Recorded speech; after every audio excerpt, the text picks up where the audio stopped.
Olá pessoal, começando mais um QuinturaCast e hoje a gente vai contar um pouco da história, ou na verdade eu vou saber um pouco da história, né? E é uma história de quase 100 anos. Quem irá contar a história é ela, mas de outras pessoas. Mas ela foi quem organizou toda. Eu não vou dizer nem o nome da pessoa, porque eu vou deixar ela mesmo se apresentar. Porque eu acho muito legal quando a própria pessoa se apresenta. É com você. Obrigada, Vanderline. Bom, eu sou Tatiana Mabel, sou professora da Universidade Federal do Rio Grande do Norte e estou aqui para bater um papo com vocês sobre a história, na verdade, de dois livros, né? Dois livros que eu participei da organização e da edição e que tem a ver um pouco com a cidade, a ver não, um pouco não, que tem tudo a ver com a cidade de São Rafael. E a gente está aqui para conversar um pouco sobre isso. O que eu mais achei legal do primeiro aí, né? Que esse aqui Isso, é essa isso. Caderneta. até o nome eu tô me enganchando, tá vendo só? Mas assim, tem 100 anos. Você Tem 100 tem anos. essa. Porque É. é 1923, né? Que ele 1900, começou. na verdade, o primeiro registro dessa caderneta foi feito em 1924, mas de um fato que aconteceu em 1923, né? Essa é uma publicação facsimilar, ou seja, que é muito, muito próxima ao manuscrito original, e foi escrita por uma pessoa daqui de São Rafael. Antônio Barbosa Castro fez sua primeira anotação nessa caderneta que a gente chama de livro de assento ou caderno de assento. Isso é uma pesquisa que depois eu fiz para saber qual era exatamente o gênero dele. E ele é uma espécie de diário, é um texto que está na família dos diários. E ele escreveu esse material ao longo de 44 anos. E ele está completando 100 anos em outubro. É outubro próximo, outubro de 2024, Né?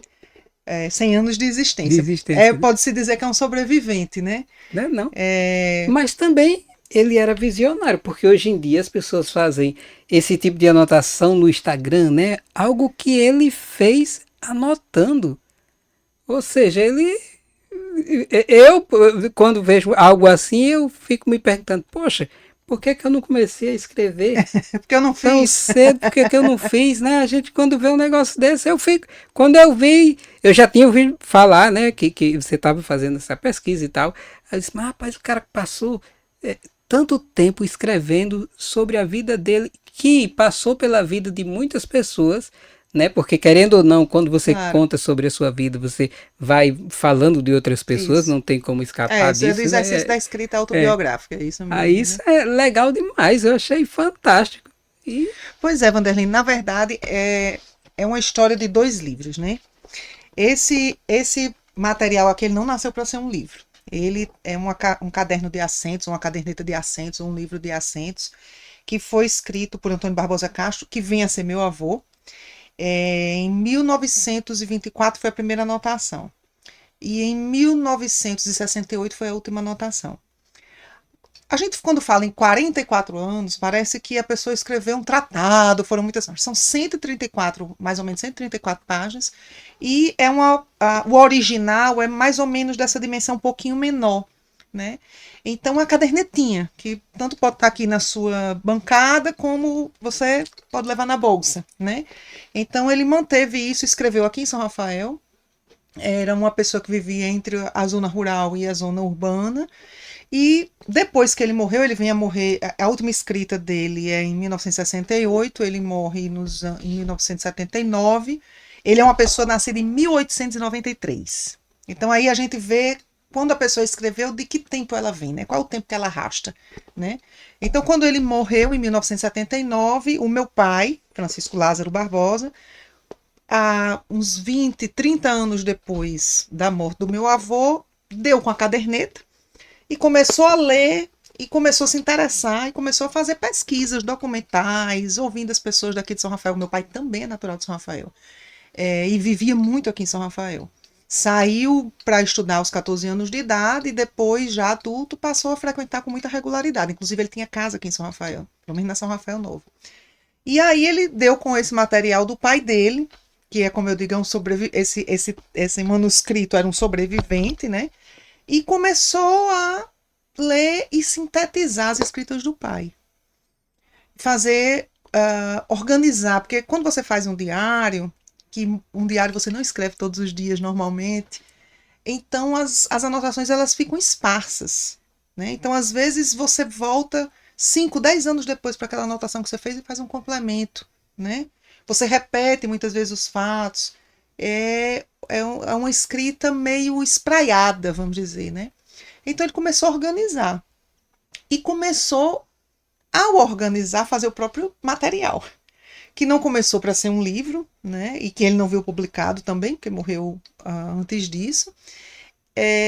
E passou do início dos anos 90, mais ou menos 1992, a gente tem a pista de que ele já tinha um primeiro material para digitação e terminou mais ou em 2020, logo antes dele morrer.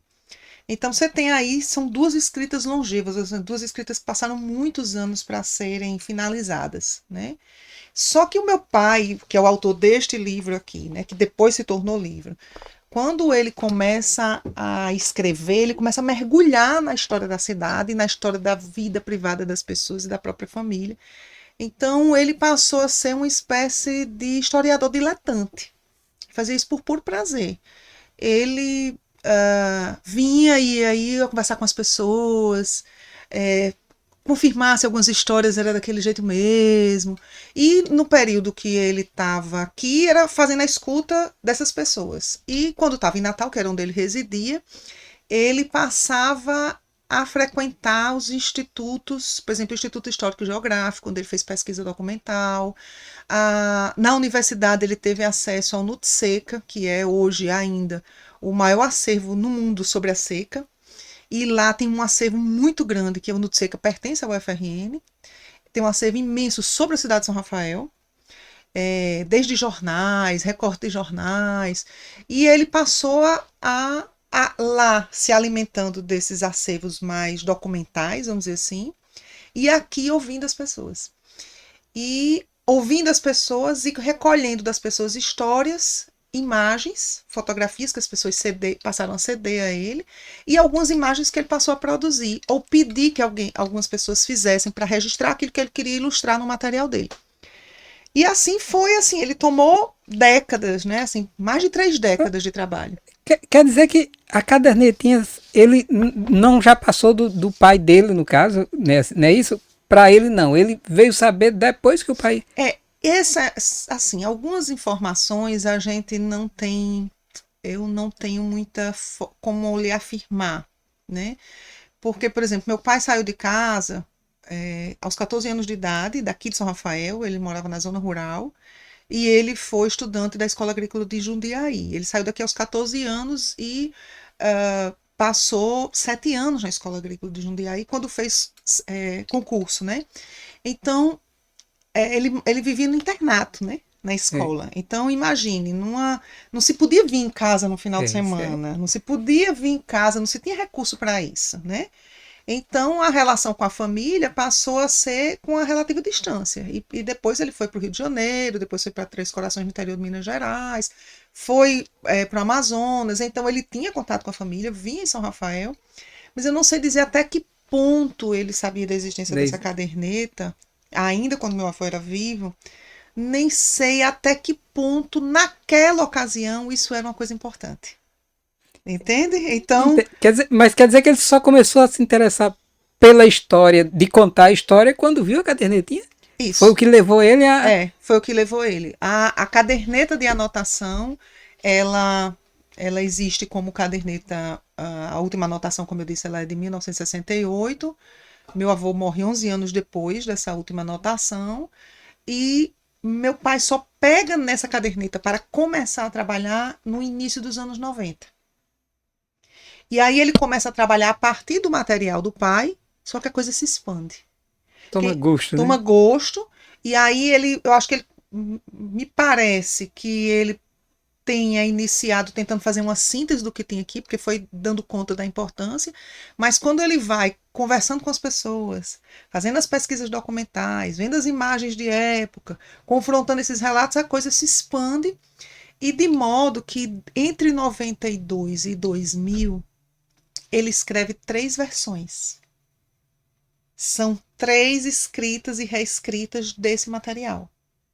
Então, a primeira, ela tem apenas 44 páginas. É tipo um teste, Tipo um né? teste. E aí, ele, quando termina isso, ele manda encadernar, numa gráfica, numa reprografia qualquer. Ele manda encadernar, mas já a encadernação, ele faz uma encadernação francesa. E era como que provisoriamente ele teria dado por encerrado. E aí, anos depois, não muitos anos depois, aí ele, na verdade, é um livro que não, ele nunca conseguiu terminar. Porque por mais que ele tenha trabalhado nessas 3 versões, quando eu peguei os 3 originais, que a gente conseguiu recuperar os 3, essas 3 versões, era alguém que tudo que passava a conhecer sobre a cidade, todo documento que ele passava a ter acesso, ele encontrava um jeito de encartar na última versão. Aí há uma expansão dessa primeira versão para a segunda, que é principalmente a parte da cidade. Né? Que, por exemplo, a caderneta, de que ela trata? É uma espécie de diário, mas ela não tem caráter confessional, não tem muitos elementos assim, de grande subjetividade, como a gente pode imaginar do que é o diário. Ela é mais notacional, são mais notas, por isso que se chama de acentos, né? Então ela trabalha, a escrita é mais do fato, do acontecimento. Então são notas mais curtas. Poucos momentos, Antônio Barbosa Castro faz um texto mais expandido ou com alguma nuance, alguma cor. Já é diferente do texto do filho dele, Entendi. que já vai ganhando uma expansão maior, um colorido, fica entre as informações mais factuais, mais documentais, que estão nas fotografias da cidade antiga, da cidade velha, nos documentos dessa cidade, no que saía na imprensa na época, desde os anos 40, dos anos 50, até ativar a própria memória, né? Lembrar dos personagens, dar aquele colorido. Então, essa relação que o meu pai, né, foi ganhando com o trabalho que ele estava fazendo, foi dando expansão. Então, de modo que na segunda versão desse material, aquilo que estava mais tímido, que estava talvez mais preso a um texto quase mais monográfico, mais sintético, mais objetivo, foi ganhando mais cores, né? Porque foi sendo povoado pelas escutas, pelas pesquisas, então a gente já tem uma expansão maior na segunda versão.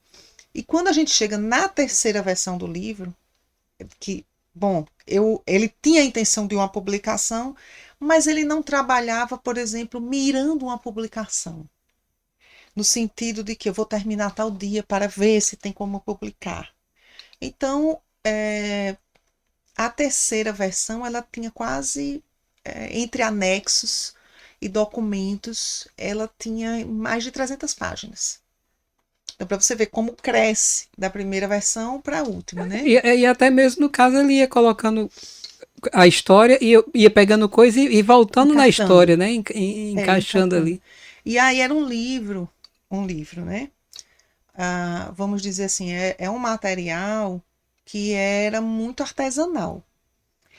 Tanto porque meu pai não tinha formação de historiador, ele não fez um trabalho de um historiador, com compromisso para isso, não trabalhou com o método, ele trabalhava com a intuição, Intuição. né? A intuição, o deleite, a escuta das pessoas, a animação de encontrar uma informação que ele não sabia que existia, e sem tempo. Aliás, com todo o tempo.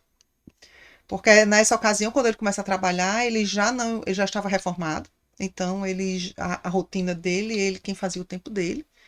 E ele, eu posso dizer que durante essas mais ou menos 3 décadas, ou um pouco mais de 3 décadas de trabalho, essa era uma das rotinas dele. Ou a escrita, ou a pesquisa, ou a escuta. Ele, inclusive, aprendeu nos anos 90, a gente estava assistindo chegar nas casas os computadores, os primeiros computadores, aqui no Brasil, pelo menos, né? Então, eu assisti meu pai aprendendo a digitar para poder Para digitar. poder. Não foi a primeira versão que foi digitada, mas ele já tinha para poder se ocupar daquilo. Então ele criou uma rotina de pesquisa, né? E muitas pessoas ajudaram nessa empreitada, né? Aqui ele entrava muito em contato com Salatiel, que é primo dele, né? Uma pessoa que é do Desterro, inclusive formada em História, hoje formada em História, mas na época ainda não, era bem mais jovem. Ele tem um acervo muito bom, né? Muito É interessante. muito. E meu pai sempre estava entrando em contato com ele, pedindo para ele fazer uma fotografia, não sei de onde, conversando com ele sobre esses achados. Então, essa, acho que uma das coisas assim interessantes desse, que a gente poderia dizer desse conjunto, dessas obras, não vou dizer que é mais nem que é menos, mas é a história da escrita numa cidade e num país como o nosso, que muitas vezes esse apreço à escrita e à memória está sempre em desafio de um desvalor, né? De ser. Mas por que você vai perder tanto tempo com isso? O que é que isso vai lhe dizer? Quem quer saber dessas histórias? Ninguém nem sabe quem é, onde é que fica São Rafael. Para que vai saber? Então, eu acho que esse pacto que, de alguma forma, tacitamente, no caso, né, o segundo autor, Francisco Lázaro, estabelece com essa obra, é uma espécie uma, de herança. Né? Então, essa própria caderneta aqui, eu acho que ela tem muito de que numa sociedade, vamos dizer, uma pessoa nascida em 1893, quem sabia ler e escrever em É 1983? verdade. Os censos da época vão mais ou menos mostrar que mais ou menos 80% da população brasileira é analfabeta. E quem sabia ler era praticamente o doutor da cidade, né? Exatamente. Então, é claro que ele é uma pessoa que a gente vai ver pela escrita, porque a gente fez a publicação com o facsímile, né? Então, o leitor vai ter a possibilidade de ver, né, a A letra letra, mesmo. vi. Você vai ver que tem algumas dificuldades na escrita, de ordem alfabética, né? Mas é uma pessoa, pelo menos com as primeiras letras, o que já era muita coisa, né? Você imagine alguém nascido em 1893, cravado no sertão potiguar, na zona rural, então assim, quase a transversal de um mundo, É. né? Eu penso que existe uma coisa que me faz ver esse material de um para o outro, que eu acho que é entender que a escrita é um patrimônio. É. Então, se nós estamos numa sociedade em que materialmente nós não temos, né? Em que materialmente tudo é escasso, isso é uma coisa que está aqui. Ele coloca aqui a carestia dos anos 50 e vai enumerando os preços da farinha, do Eu feijão vi. macaça, E da. isso é legal demais. Mas é interessante, né? A gente, ao mesmo tempo que diz que é 100 anos, mas a gente vê que praticamente não evoluiu tanto nesse Tem muitas sentido, né? proximidades, Tem. No é, sentido da própria educação, que eu claro. acho que não progrediu no sentido das pessoas irem. Eu comparo hoje em dia que hoje em dia você tem o conhecimento na palma da mão, mas você não foi, como é que eu diria, treinado para saber, para aprender. As pessoas não são treinadas para aprender, ou sei lá, desde pequena a gente tem, parece que tem uma coisa que as pessoas querem que você mesmo não saiba mesmo. É bom que você não saiba Uhum. das coisas. Eu vejo assim, eu acho que entendendo o contexto em que Antônio Barbosa Castro vivia, entendendo esse contexto de escassez, que inclusive é trazido por ele aqui, né, na caderneta, de escassez material, de dificuldade, de tentativa de arranjar um trabalho e não dar certo e outro, é saber ler e escrever. É de uma conotação, assim, de um simbolismo, né, de uma importância que que eu acho que essa família disse assim, a gente não pode perder isso, que é o que nós temos. Então, é o que nós podemos herdar, né? É o É o conhecimento. que Então, é, aí também tem alguns elementos que a gente vai precisando entender, que o caderno de acentos, que é como se caracteriza esse material, ele é normalmente na literatura da área, eles apontam que são pequenos cadernos, alguns que são cadernos mais vultuosos, mas assim, normalmente eles são cadernos menores, cadernos de anotação, feitos pelo chefe da família. Então, tem uma coisa de uma herança, né, uma presença, melhor dizendo, de uma sociedade patriarcal, que a gente também não pode perder de vista, né? Porque no final de contas, quem escreveu, né? Então, quem escreveu foi o dono da casa. Era a possibilidade de escrita, ainda, especialmente nesse contexto, ainda é muito marcada pela presença masculina. E quem escreve faz do seu recorte na escrita, né? Então, aqui a gente tem, por exemplo, uma marca muito forte da religiosidade católica, né? Você não tem tanto assim, não é utilizado o texto como a gente poderia pensar no diário, como uma coisa confessional, não é isso. Mas, por exemplo, a lente de enxergar o mundo. Então, é a lente de um homem, dono de casa, chefe de família, católico, né? E vivendo entre a zona rural e a zona, aquilo que a gente pode chamar de zona urbana na cidade, mas que ainda era um Era o povoado, povoado, né? né? Não é a cidade como a gente imagina hoje a cidade, né? Então, essa escrita dessa memória, ela é feita por esse sujeito, né?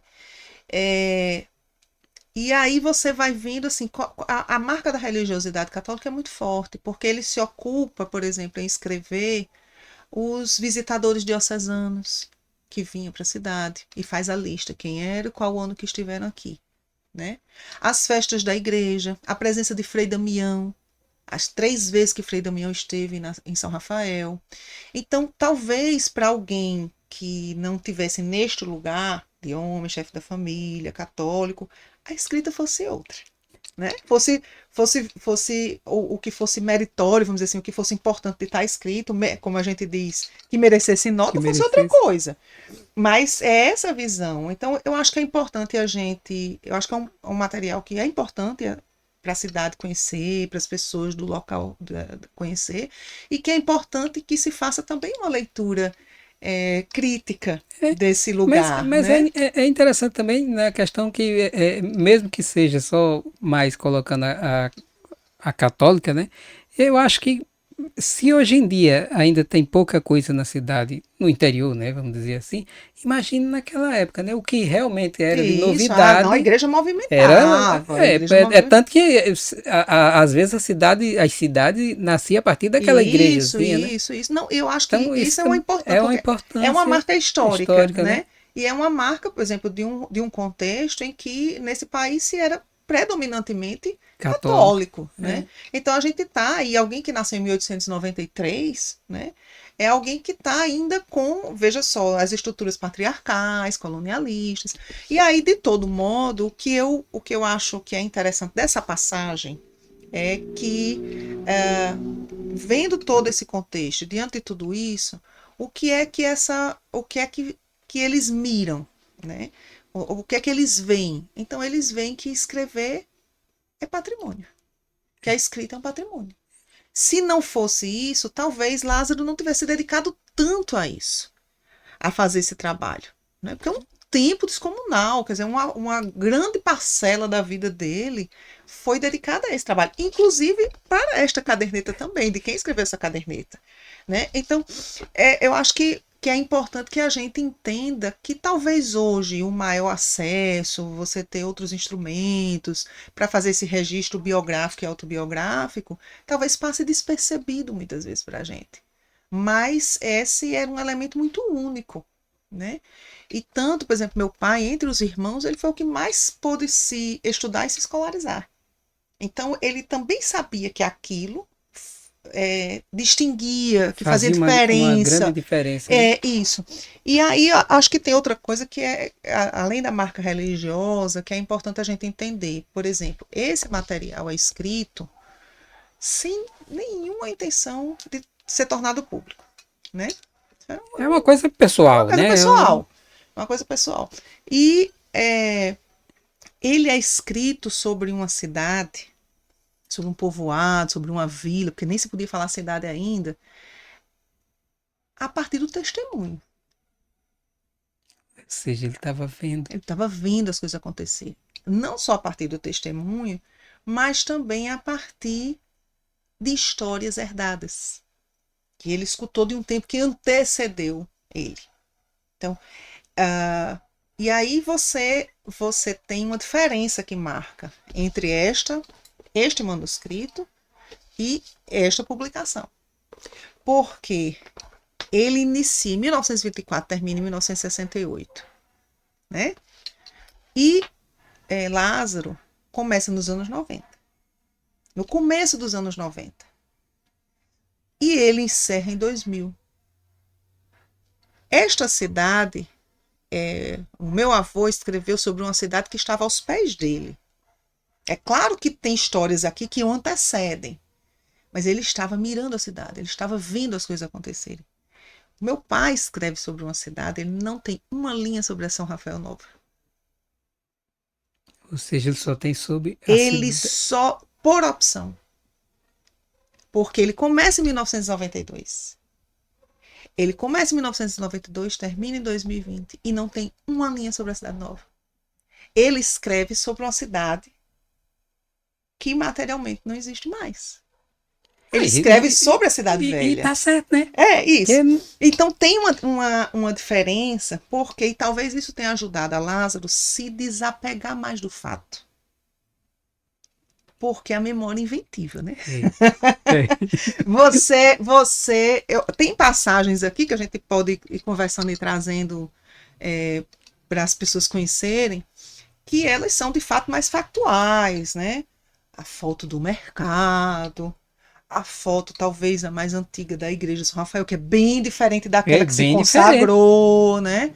A foto do altar de 1950 e pouco. Então tem alguns elementos, alguns personagens mais ilustres, barão, coronel, tal, porque eu acho que também tem um desejo de dizer assim, olha, essa cidade, ela existe como cidade. Veja, tem um coronel, veja, tem um barão. Teve a estação de trem, estação de trem, os canéus. Tinha um barão, tinha uma baronesa, né? Então tem essa dimensão, que vamos dizer, de uma história mais pública e de uma história mais assentada no modo de fazer essa memória, mas tem também a transversal, porque tem as pequenas histórias, tem os pequenos personagens, tem inclusive uma seção que eu acho muito interessante, que são as profissões humildes, que são os pequenos ofícios do cotidiano, do dia a dia que ele vai recuperando, e com isso vai recuperando o nome dessas personagens, o nome dessas pessoas. Então eu acho que o fato de de ter perdido a cidade, porque tem um sabor também de saudade, de melancolia, misturado com humor nessa obra Raízes. Eu acho que o fato de ter, inclusive ele abre o livro dizendo assim, nós somos descendentes de duas pátrias, nós somos desterrados, né? Então, é claro que tem um sabor, você imaginar que entre 82 e 92, você tem 10 anos não é nada. Então, eu acho que foi o momento de que vai se despertando que é preciso escrever sobre alguma coisa que se perdeu, porque senão ele pode se perder de vez. Talvez esse seja um pouco o sentimento de Lázaro quando ele escreveu. Eu acho que a gente tem pistas para isso. Eu vi depoimento de pessoas que, no caso, moraram na Rua Velha, né? Eu pinto muito sobre a cidade, né? Então, eu encontrei pessoas que foram moradores lá da Rua Velha que depois que saiu de lá, não voltaram mais aqui porque não encontram nada. Para eles aqui não é cidade. Não é cidade. Que até eu mesmo fiquei assim, rapaz, não é que é mesmo? É verdade. E principalmente hoje em dia, que você chega, antes você vinha e poderia ir lá e ver a torre. Sim, né? Então, pronto, não, eu tenho um ponto. Ponto visual. Um ponto visual. Isso. Não, aquela torre ali, eu subi nela e tal. Isso. Mas hoje em dia você não vê nada. E outra, tá cercado, as pessoas... Você apagou. Essa é que é a verdade. Tá tudo apagado. Visualmente tá tudo apagado. Então só tá em memórias, em livros. Isso. E essa cidade, para essas pessoas que saíram quando a cidade mudou, ela não existe para eles. Não é a cidade deles. Não é a cidade que eles nasceram. Isso. E tá certo. Até mesmo os familiares, muitos deles não ficaram aqui. né? Que É. tem, eu brincava muito e você conhece a irmã de Dona Finha, né? Que Ah. morreu 102 anos. A última vez que eu a encontrei, e disse, e aí, como é que tá? Só não tá melhor porque todas as minhas amigas morreram. Oh, Veja só. E a gente comparando assim, se as amigas morreram, imagine a cidade, que não tem mais. Não tem referência nenhuma, não tem mais nada. Não tem mais pessoas que digam assim, não, eu vou visitar fulano que é na minha rua. Mas cadê a rua, tem né? uma mudança de referências. Eu acho que, no caso, eu acho que essa escrita da caderneta, ela é uma escrita, ela tem alguns objetivos que eu acho que são atendidos, são cumpridos, né, pelo autor desse diário, né, que é, a gente tem aí as instituições como o cartório e tal, que eram, assim, longínquas, no sentido de que as pessoas não tinham acesso. Então, tem um objetivo também de você organizar essas informações. Por isso, ela tem muitas informações sobre fulano nasceu tal dia, tal hora. Os filhos, o nascimento dos filhos, o dia de batizado dos filhos, o dia da crisma dos filhos, o casamento dele, que a primeira anotação dele é sobre o casamento. Porque muitas vezes você ia se registrar adulto. Então, você não É, sabia mais nem que idade você tinha. é Né? verdade. Então, aí ela cumpre esse papel de, na falta dessas instituições, que a verdade quem fazia mais isso era a própria igreja, então assim, aqui eu me resguardo. Né? Que eu tenho para essa administração doméstica, eu tenho como me resolver. Então tem isso, tem as anotações do que a gente chama dos fatos inaugurais da cidade, primeiro avião que sobrevoou a cidade, primeiro relógio de pulso que chega na cidade, São Rafael, ainda vila ou povoado, como queira, o primeiro assassinato, a primeira feira da cidade.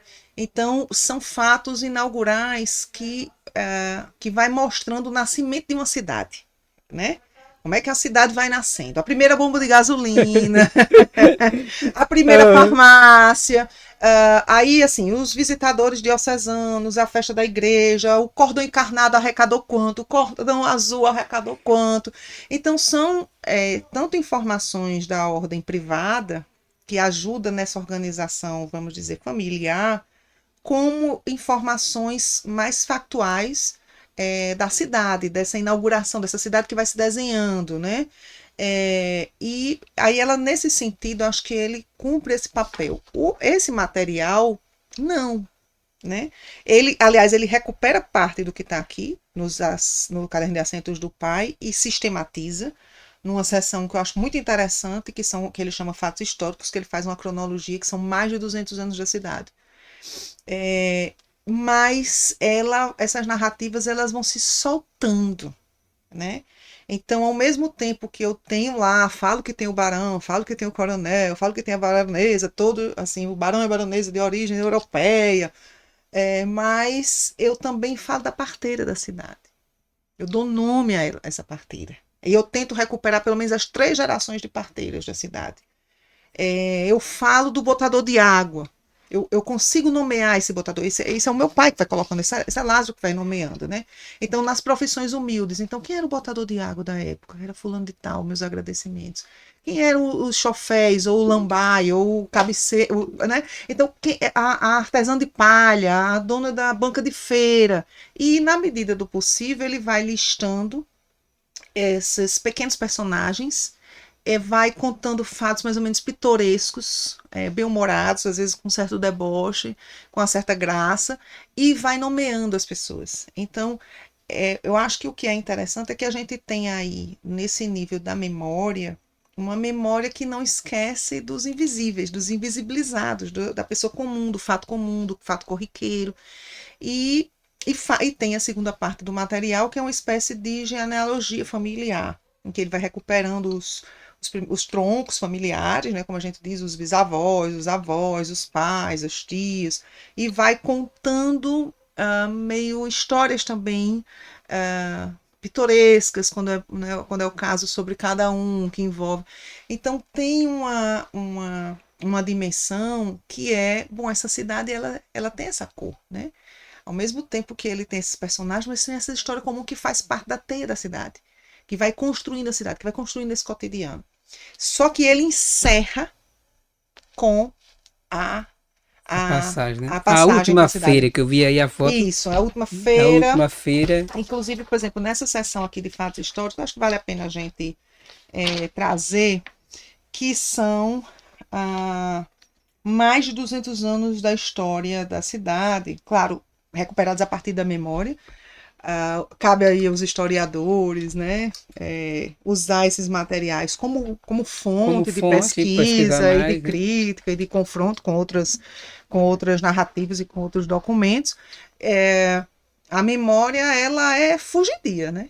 Ela é fugidia, ela é falha, ela é inventiva, E ela é inventaria, mas ao mesmo tempo ela inventa. Eu acho que inventa, essa é a beleza porque tá na disso. beleza, né? Porque eu enxergo um fato de uma forma, mas outra pessoa pode enxergar Isso, o mesmo o fato, mesmo mas contar fato. de um modo É, diferente, né? De um ângulo diferente. Isso isso. E aí ele tem, por exemplo, nessa seção Fatos Históricos, uma coisa que. Aí, esse é o material de Lázaro, que ele organiza a partir do material do pai, que é da caderneta, e de uma cadernetinha de 7 páginas da professora Davina Soares, que era prima dele, e que cedeu uma cópia desse caderninho, que tinha também alguns fatos. Então ele organiza um quadro que tem cerca de 90 fatos, que vai de 1760 sobre a cidade até, deixa eu olhar para não falhar na informação, até 1982, que é quando o DENOX inicia a transferência da cidade, 1982/1983. Então são, sei lá, mais de 200 anos de história da cidade. Então assim, acho que tem coisas curiosas, por exemplo, o primeiro núcleo de povoação é 1760, né? E isso registrado pelas pessoas da cidade, pelo que elas ouviram dos pais, dos avós, porque pelo aquilo que era consensuado naquela época, de que era uma informação, e aí elas registravam. Né? Isso, tanto a anotação da professora Davina Soares, esse caderninho dela, como as anotações de Antônio Barbosa Castro, na sua caderneta. Então, aí aqui você tem, em 1760, o que é que nós teríamos? Uma fazenda dedicada à criação de gado. Quando você vai para os historiadores sobre o sertão, sobre o seridó, o que é que eles vão colocar? Eles vão colocar exatamente de que os núcleos de povoação começam exatamente com o gado, com a pecuária. Então, você vai encontrando ali algumas correspondências, né? Então, por exemplo, verdade. o mais antigo proprietário de terras onde se situava a velha São Rafael era em 1765, que teria sido o capitão João Francisco da Costa. Né?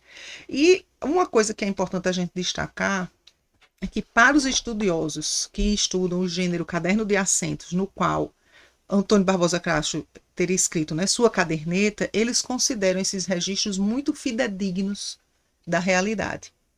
Né? Então, aí você tem uma margem, talvez, aí de De segurança. segurança, né? Porque essa cronologia, meu pai faz no livro dele, Raízes, a partir da caderneta do pai dele e a partir das anotações de Davina Soares. E algumas coisas do que ele foi conseguindo pesquisar. Aí, por exemplo, quando foi que aconteceu a primeira missa de festas? 1856. Né? E aí ele coloca os fatos, as datas e algumas observações. Por exemplo, o primeiro médico homeopata, quem teria sido na cidade? Entre 1850 e 1860. O Barão da Serra Branca. Né? Então você tem aí o que são coisas às vezes pequenininhas, por exemplo, a primeira imagem de Nossa Senhora da Conceição. Quando foi que ela aconteceu? Teria sido em 1863, ele coloca uma interrogação. Ela teria sido doada por Soares, que era um mascate da cidade de Guamaré, e essa imagem teria sido substituída por outra que se encontrava na época na guarda de uma família da Nova São Rafael. Então você tem coisas assim, loja de tecidos. Né? Quem guardou? Quem teria se ocupado, gente, em guardar a informação de Guardar. quando foi a primeira loja de tecido de São Rafael? Né? Mas Mas está aqui, 1907, por Joaquim Pinheiro. e é interessante também, né? Porque, querendo ou não, era um grande fato, porque a Claro, já cidade tem um estava, né? desenho. Eu acho que uma das coisas interessantes dessa cronologia é você ver como a cidade vai se Aparece, desenhando, saindo de povoado e ganhando contornos econômicos, econômicos comerciais, novos ofícios, parece um médico, parece comerciante, né? É. Aparece o capitão, novos ofícios vão surgindo aí e um desenho arquitetônico. Porque você veja, se num determinado local não tinha nada, passa a ter uma farmácia, ou passa a ter uma loja de tecido, passa a ter alguma coisa, né? Então, é pelo menos uma forma de ver o lugar. Então, é uma cidade que vai desenhando ali sua arquitetura e, naturalmente, isso vai arrastando pessoas, vai trazendo pessoas, vai ajudando a povoar. É. Mas o que é curioso é que o primeiro fato é justamente uma fazenda de criação de gado, né? Que vai se convergindo mais ou menos naquilo que se pensa sobre a povoação do sertão e do seridó. Aí, por exemplo, que é a primeira drogaria, vamos lá. Quando teria sido a primeira drogaria na cidade? Hoje a cidade tem quantas farmácias? Tem duas. Tem Duas. duas É. farmácias, pois então, em 1818 a 1921, teve a primeira drogaria. Teria pertencido a José Pedro de Azevedo, que era comerciante. Então você veja que não são fatos, como a gente diz, extraordinários, né?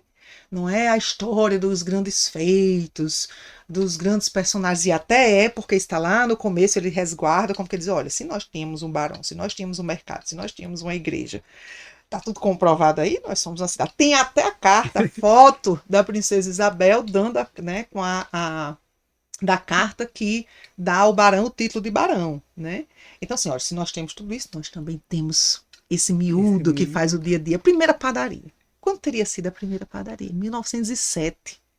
E aí tem o campo de observações, que eu acho que aqui ele vai trazendo dessa confirmação da oralidade, de documentos e dessa escuta das pessoas, porque ele traz aqui uma boa informação, por exemplo, sobre a primeira padaria. Teria pertencido a Pedro Custódio, que era mestre de banda de música do Açu, e tinha como empregado do Hilário Silvia, que constou dessas anotações, porque de simples empregado de uma modesta padaria estabelecida numa pequena povoação do interior no princípio do século XX, atingiu o alto padrão financeiro na categoria da cidade de Mossoró. Sobre essa padaria, somente sobre esse fato, tem aqui pelo menos um bom parágrafo, vamos dizer assim. Aí tem alguns fatos que são interessantes, Vanderlei. Por exemplo, 1910, se em 1760 você teve o primeiro núcleo de povoação, em 1910 tem a seguinte anotação: aceleração do ritmo de construção das casas. Em 1910. A partir daquele ano, a povoação dá início ao crescimento de sua população, né? E essa é interessante a gente registrar também o cuidado de Lázaro nessa escrita, sabe? Então, assim, ele absolutamente tudo que tinha uma fonte, que ele tinha conhecimento da fonte, ele registrava. Então, isso, para quem foi organizar, no caso, esse material para publicação, não me deu trabalho algum. Porque estava tudo na legenda, estava tudo nas referências. Para você ter uma ideia, esse quadro que ele organiza com os fatos, as datas e as observações, ele puxa uma nota de rodapé para informar de onde ele tirou essa informação aqui do núcleo de povoação. Essa informação do núcleo de povoação veio da caderneta da professora Davina Soares.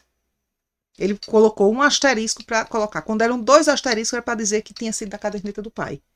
Então, ele não se apropria, entendeu? É um zelo, uma honestidade. Tudo ele tudo, dava o crédito. Tudo. Então, eu acho que é um pouco aquilo também que você disse no começo. Que quando você vai contando a vida de alguém, você vai contando a vida de outro, que vai contando de outro, e vai contando de outro, que vai contando de outro, que vai contando de outro.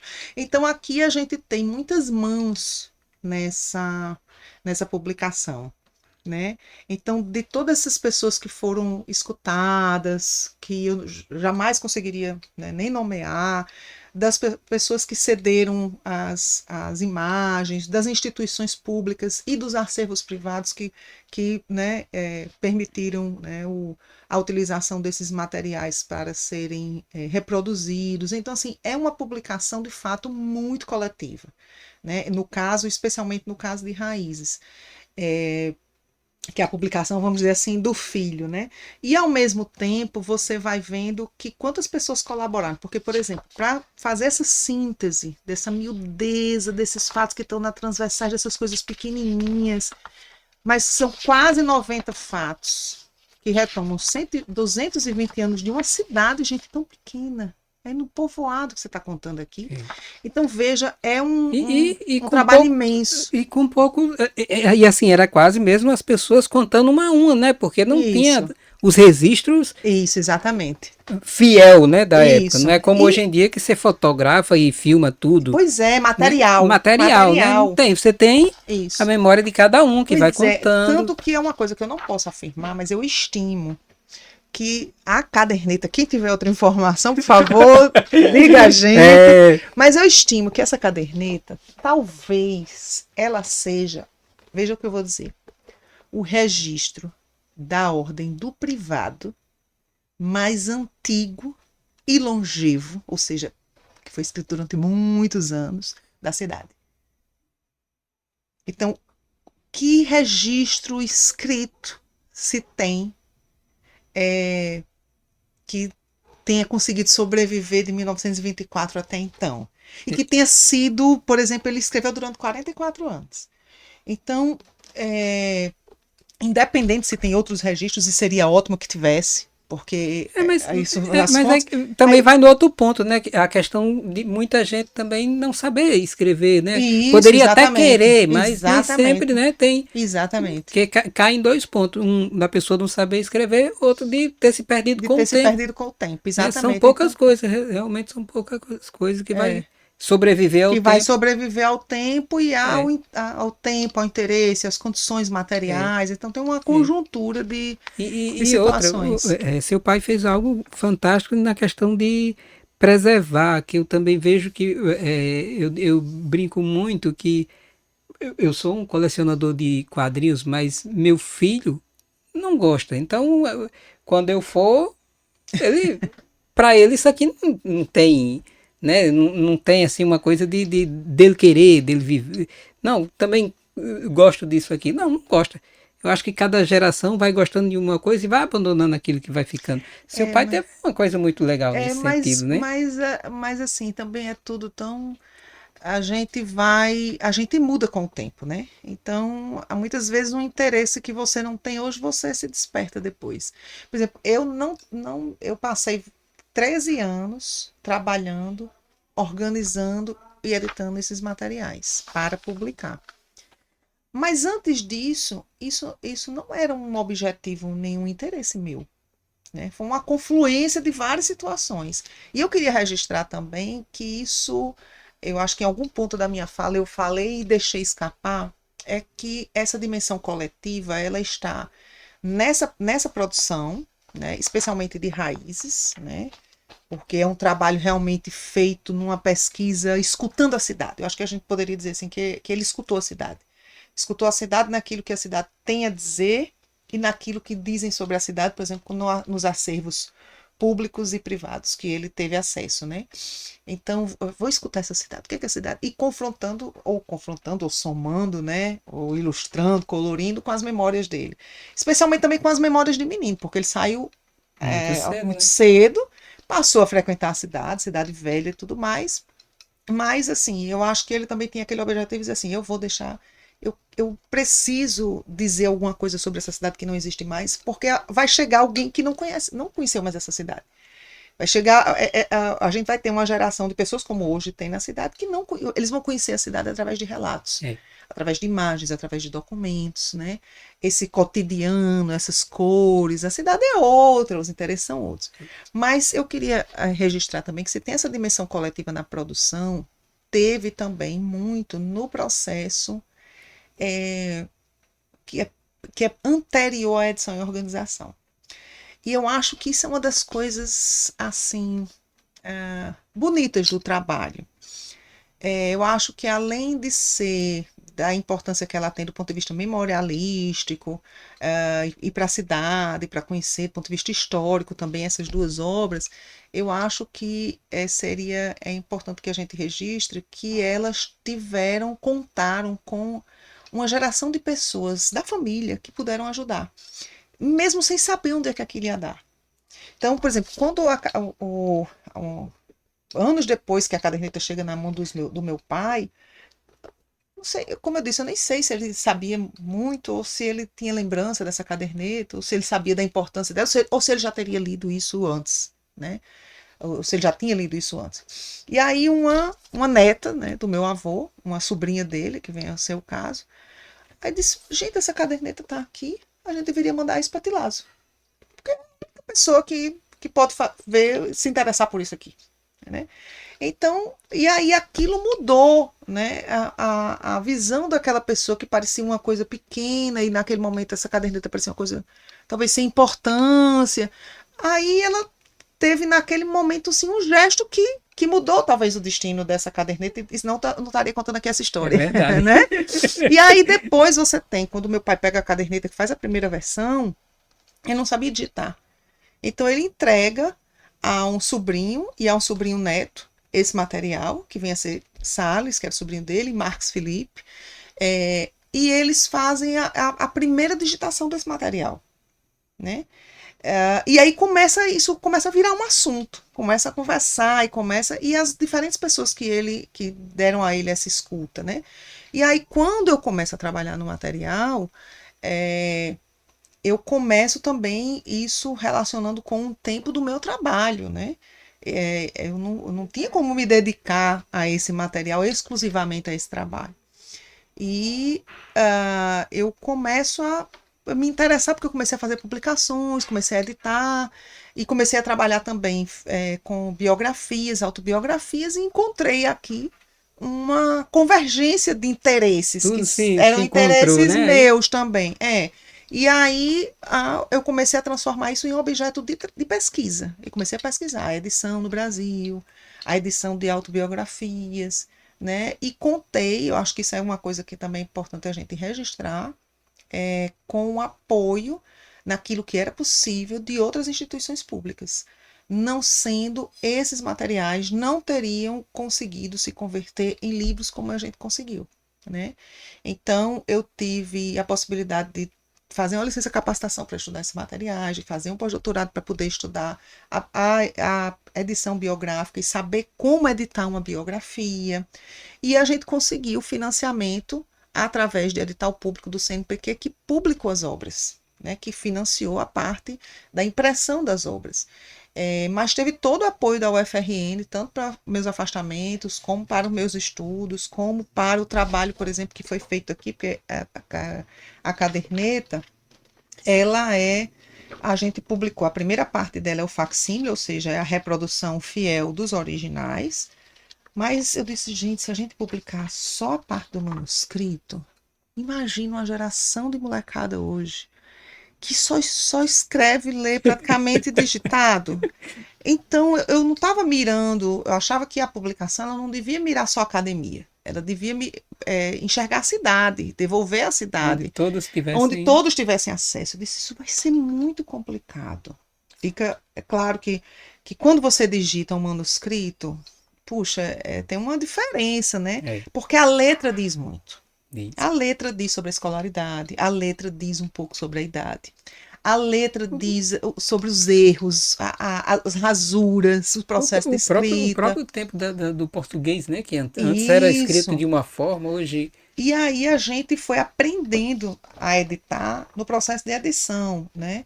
E aí a gente fez a primeira parte. Eu disse, bom, tem pesquisadores que trabalham muito com manuscritos e manuscritos antigos, né? Especialmente, que então eu acho que seria interessante que a gente fizesse o que eles chamam de transcrição, que usa os símbolos próprios para que eles possam estudar.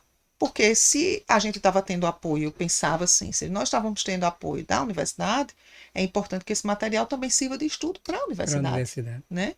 Então, e assim a universidade apoiou a transcrição da obra, que foi feita por um estudante, na época, um estudante de letras, depois ela fez o mestrado, e fez um trabalho assim primoroso de transcrição. Então, quem é da área que pegar esse material não precisa mais ter o trabalho, porque já está todo transcrito.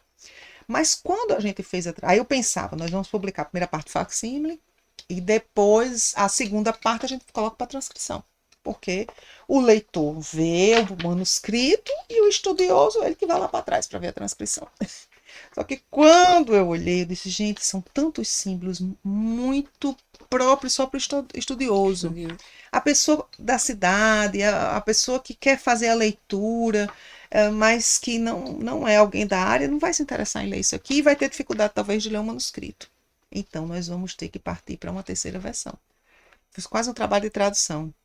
E aí a gente fez o processo que a gente chama de retextualizar, que é fazer uma espécie de transcrição do original, mas ajustando alguma pontuação, tendo um cuidado com o parágrafo, para facilitar, sem alterar conteúdo, sem tirar as marcas de coloquialidade ou de regionalismo, mas quando você digita algumas coisas que são perfeitamente cabíveis e possíveis de você ler no manuscrito, já fica difícil no material digitado. Digitado, né? Então aí a gente teve que fazer alguns estudos para saber as normas e como é que a gente poderia solucionar algumas situações. Então, assim, o leitor tem aí três caminhos que ele pode fazer para essa, essa leitura, né? Mas Mas é um trabalho rico de informação, ou até mesmo quem achar que, como você mesmo disse, né, que pode ter outras pessoas, o bom mesmo é que apareça outras pessoas, isso né? seria ótimo. Se menino que juntasse duas coisas dessas para ver, até mesmo os dois lados de uma mesma história, né? Isso, Isso é isso. muito interessante, É viu? muito Realmente. interessante. Uma coisa que eu vi que tem é Laje Formosa, né? Isso. E eu já vi, inclusive eu coloco o nome, já vi o nome escrito como Laje a Formosa e Laje Formosa, E né? Tem esses, tem diferença. tem essas Tem diferenças. com J, já vi com J, já vi É, com G, já vi laje, que é como a gente adotou com J, e lagea, com com G, né? G e EA, né, final. É, a gente, foi uma das coisas assim que a gente hesitou, mas nós optamos em manter a forma como Lázaro Como escreveu, escrever, porque né? estava amparado nos documentos. Então, Entendi. os documentos que ele recuperou de órgãos que fizeram estudos da Laja Formosa, das pinturas rupestres e etc, etc, escreviam assim. Então, eu acho que ele, se ele tinha alguma hesitação, talvez ele tenha optado pelos documentos, como estava Como estava, né? nos documentos oficiais. Então, assim, a gente preferiu manter. Agora, você sabe que a sua pergunta é muito boa, porque quando a gente foi fazer a revisão, né? Aliás, foi um trabalho interminável, mas talvez em outro momento eu fale isso. Mas eu cheguei a pensar, tomei o seguinte princípio, depois de muito apanhar, que nós iríamos, para o processo de organização e de edição das duas obras, nós iríamos trabalhar muito para alterar o mínimo. E isso é muito difícil. Quando você vai pegar um manuscrito, uma coisa que a pessoa foi escrevendo, e vai colocar no suporte de livro impresso. Porque, por exemplo, o livro vai exigir ter o nome do O nome autor do autor. na capa, né? Até alguns livros não tem, mas costumeiramente você coloca para identificação. Uma lombada, se for possível, né? Então, como é que a gente. Bom, aí você diz, ah, não, mas é só o nome. Sim, mas é uma decisão que você tem que É. tomar, que o organizador, que o editor vai ter que tomar. Aí o livro, o manuscrito, ele começa aqui, ó. Ele não tem nada dessas tantas páginas iniciais, ele começa aqui. Já Essa, vai no direto no. original, é como se fosse assim, essa aqui é a capa, que nós inclusive reproduzimos Exatamente, né? exatamente como estava, mas assim, já vem a logomarca da Da editora, editora, né? né? Aí você coloca onde? Será que vai roubar um pouco a cena da capa, né? Ela começa aqui, o manuscrito. O manuscrito original começa aqui. Só que até você chegar, você tem que dar ao leitor aí, não sei quantas páginas desse pré-textual. Porque você tem que dizer, tem a ficha catalográfica, a apresentação da obra, conselho editorial, conselho científico, os financiadores, quem apoiou, né? Então, aí você diz, ah, mas um livro é assim. Sim, o livro é assim, mas o manuscrito não é. Não era, né? Então, eu precisei pensar assim, bom, algumas coisas são inescapáveis. Se é para transformar esse material em livro, algumas coisas, alguns elementos nós vamos ter mesmo que seguir. Mas diante daqueles que nós vamos ter mesmo que seguir, o que é que a gente pode trabalhar muito para alterar o mínimo? E aí vem para a sua pergunta, como é que, por que laje com J, por que laje eu já vi com G e tal, como é? Que quando a gente foi fazer a revisão de língua portuguesa do trabalho de raízes, a gente se deparou com um texto de memória, ele é um texto meio infidável. Ele não tem pressa de acabar. Então, você tinha e tem parágrafos longos, uma pontuação mais fluida. A pessoa não tem pressa de fazer um parágrafo todinho e só tem um ponto final final. Então, o que era possível a gente preservar sem prejuízo da interpretação do texto, da língua portuguesa, das questões mais gramaticais, a gente preservou. Então, a gente só interviu naqueles aspectos que de fato correspondiam a algum erro ou alguma padronização que era preciso fazer. Porque é preciso entender o seguinte, por exemplo, quando ele escreve esse livro, Raízes, ele escreve mais de 30 anos. Então, às vezes, ele usava, por exemplo, um destaque de negrito para um objetivo, nos primeiros 10 anos. Depois ele passou a usar destaque de negrito, de itálico, de sublinhado para o mesmo objetivo. Só que quando você vai para a publicação final, você deixa o leitor meio... Peraí, mas isso aqui é o quê? É verdade. Né? Então, algumas coisas a gente foi fazendo aí alguns ajustes. E o mais importante era que no livro, na versão final do livro de Raízes, a caderneta era um anexo. A caderneta era integralmente reproduzida e era um anexo. Quando a gente foi ensaiando a possibilidade de publicar, aí eu conversei com Lázaro, meu pai, e disse, olha, você não acha que a gente deveria fazer essa publicação, publicar na mesma ocasião, trabalhar para as duas publicações, mas converter a caderneta num livro próprio? Porque com isso esse material deixa de ser um anexo e ele passa a dar visibilidade ao autor. Ele passa a ser um livro.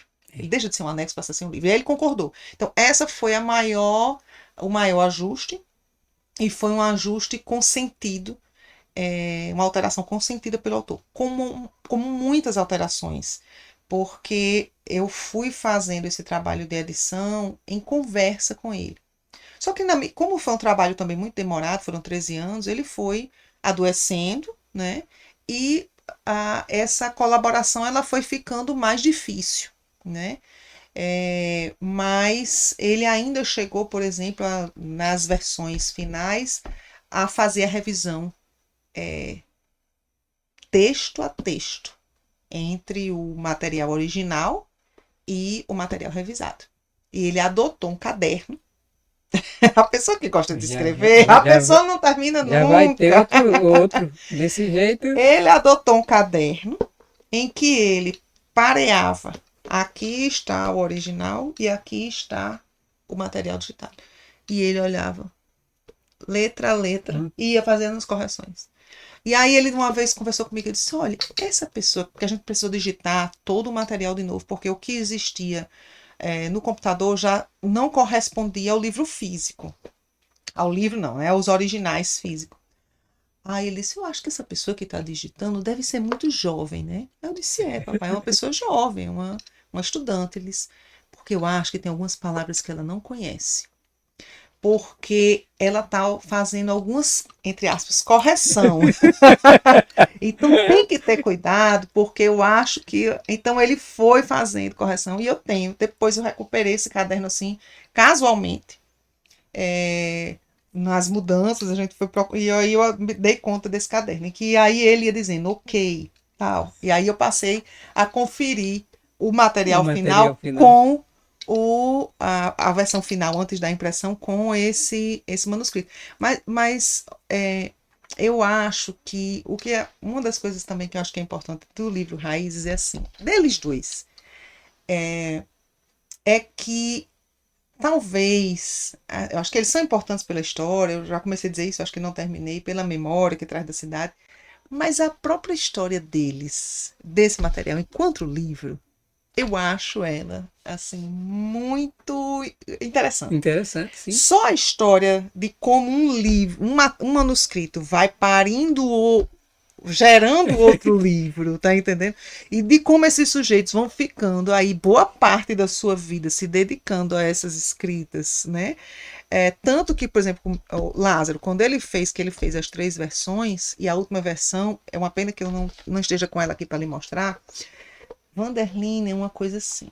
Ele encaderna a francesa, manda fazer aquele box francês, mas ainda não é o livro, são os originais. Depois, cada documento que ele encontrava da cidade, cada coisa que ele queria acrescentar, ia colando, colando. Aí vinha e cortava aqui, assim, para poder caber. Entendeu? Porque na hora que você colar a folha, você não consegue Não mais fazer consegue, é verdade. encadernação por igual. Então, o livro, os originais, são todos assim, picotado por aqui, porque virou quase um portfólio. E era assim, estufado, que já nem cabia mais no box. Então, eu trabalhei para esta versão final, para o livro, eu trabalhei a partir da 3ª versão. Eu considerei que era a versão final, né, completa, aquela que o autor teria ensaiado um Ensaiado, fim, né? né? Teria ensaiado um final. E era assim, eu até digo que ele, acho que na nota, que ele fracassou muitas vezes no seu intuito de terminar. Porque tentava e não E não conseguia, e conseguia. via e achava mais um fato, e achava mais uma foto, e mais um documento, e vinha lá e colava, colava, colava. Quando ele não conseguiu mais fazer isso, sabe o que ele fez? Ele pegou um caderno de espiral, mais ou menos desse tamanho, aqueles cadernos escolar, e passou a reescrever alguns contos que estavam no livro. Justamente para acrescentar algo. Justamente para acrescentar algo e às vezes para não acrescentar nada. Eu, no trabalho final, tive o cuidado de comparar um com o outro e tinha contos que eram absolutamente iguais. Mas o caderno manuscrito era posterior ao que havia sido Algo que havia. digitado. Eu acho que era o gosto de você escrever, de ver contada aquela história de novo, porque nós humanos somos narrativas, né? É. Mas é uma coisa também dessa coisa da correção, né? Que eu gostei desse exemplo que tem no final de algumas palavras que não existem na língua portuguesa, mas que é natural das pessoas, né? Da própria língua das pessoas no interior e até mesmo em grandes cidades, né? Que vai criando uma palavra para determinada coisa e aquilo fica, É, né? Quase é. que situa a pessoa pela Isso, palavra, né? exatamente. É. É interessante demais isso. Que ela já conta, às vezes, uma expressão já conta toda uma É história. toda uma história. Toda uma É história. porque basicamente aquela expressão não vem daquele lugar, vem dali. Isso vem lá de tal lugar. Isso é legal demais. Teve algumas coisas assim que isso me fez. Ao final, aí também eu tive muita dificuldade de terminar o processo de edição e organização. Porque eu ficava assim, puxa, eu não posso terminar sem antes. O que é que acontece? Quando eu já estava quase, vamos dizer assim, no meio do caminho, especialmente de raízes, que me levou, me consumiu mais tempo. E eu explico já por quê. Então eu vi que eu estava puxando muita nota de rodapé para explicar ao leitor determinadas coisas. Notas editoriais. Puxar, puxar, puxar, puxar. Até que teve uma hora que eu olhei e disse, eu não posso fazer isso porque eu estou intervindo muito na obra original. Porque eu vou ficar fazendo o leitor tanto tempo olhando o texto e E lendo lendo o que eu estou embaixo, né? dizendo. É. E o leitor não precisa disso. Né? O livro, ele é para si, e o editor não pode estar intervindo tanto. Aí eu li, aí eu disse, eu vou tirar todas essas notas. Aí abri um arquivo, apaguei, não apaguei não, que eu não ia fazer isso, que era um trabalho descomunal que eu estava fazendo, mas retirei todas as notas e levei para um arquivo à parte. Eram quase 80 notas. Gente, não posso. Aí fui reler o material. Tá vendo? O leitor sobrevive sem o editor. Não precisa dizer tudo isso. Mas lendo com mais calma as minhas próprias notas, eu vi que muitas delas eu estava tentando explicar para uma geração depois da minha o que eram algumas coisas que estavam ali. Como eu considero que a escrita de Lázaro é muito didática, é muito clara, grande parte das notas de fato não necessitavam e eu apaguei. Talvez aquele fosse um exercício mais meu de conhecer. Mas outras eu considerei que por algumas curiosidades ou por alguns fatos que eram ligados à própria história, que aí eu acabei convertendo isso no glossário. Aí criei o glossário e tive a felicidade de conseguir fazer o glossário consultando o autor. Ele já estava num processo demencial, mas tinha dias que era possível conversar e com alguma lucidez. E aí eu jogava uma palavra-chave e aí aquilo saía uma história, né? Aí contava uma história. E aí, com isso, eu consegui montar, né, elaborar esse glossário com parte das minhas notas, partes eu realmente guardei para depois.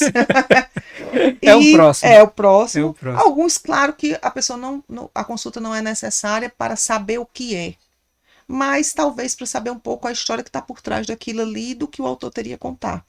Então, aí eu tive condição de, para montar esse glossário, consultar algumas pessoas da cidade, consultar o próprio autor e a literatura, especialmente a literatura, que é mais o meu gosto, a literatura sobre o Nordeste, a literatura sobre o Sertão. Então, também foi um trabalho assim maravilhoso para mim, por exemplo, Apragatas de Correia na Venta, né? Que é essa expressão que meu pai utiliza no livro e que jamais ele iria utilizar se não fosse para preservar o O vocabulário da cidade, vocabulário. o vocabulário regional. É, Ele tinha escolaridade suficiente para escrever alpargatas, mas ele utiliza apragatas, que né? é bem Que regional, é bem bem, do lugar, né? exatamente bem do lugar. Então, eu acho que tem um exercício também dessa escrita em raízes de Francisco Lázaro, que é a preservação da memória da linguagem. Não é só a memória do espaço, quando ele traz as fotos da igreja, a foto do mercado, a imagem de algumas pequenas personalidades, o documento da Princesa Isabel dando o título ao barão, mas é a memória da linguagem, né? E aí, isso foi um olhar atento que a gente teve, inclusive no processo de revisão, para entender que isso não poderia ser corrigido para o português padrão. A gente teria que manter a escrita como se diz no lugar, né? Então, algumas expressões como que são até poéticas, né? Boca da noite, boquinha da noite, É, o né? pessoal aqui tem o aceiro da calçada, né? Que muitos não Isso. sabem nem o que é. É, outras coisas como aí tem algumas expressões, por exemplo, a cruz pintada de preto, que era eu pesquisei tanto e tive muita dificuldade de encontrar informações adicionais sobre isso. Ele atribui que as parteiras tinham uma cruz pintada de preto na porta da casa. Dois sinais ele escreve aqui para identificar uma parteira. Era o pano branco na cabeça, que protegia do sol quando elas iam fazer o trabalho O de trabalho de parto, parto. né?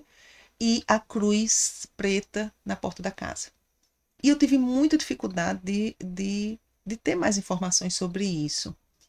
E aí recorri ao material do Câmara Cascudo, que foi onde eu encontrei alusões à utilização do pano para identificar enfermos e a cruz pintada de preto na porta da casa, né?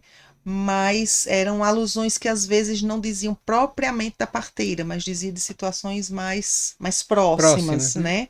Então, uma outra coisa, né, que é o,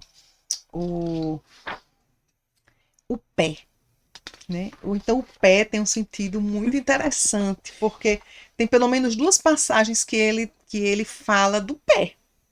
E aí eu disse, gente, mas isso é fantástico. Realmente o pé, quando ele diz assim que na época de festejos, né, que as pessoas vinham da zona rural para a cidade, para as festas, e aí colocavam sapatos.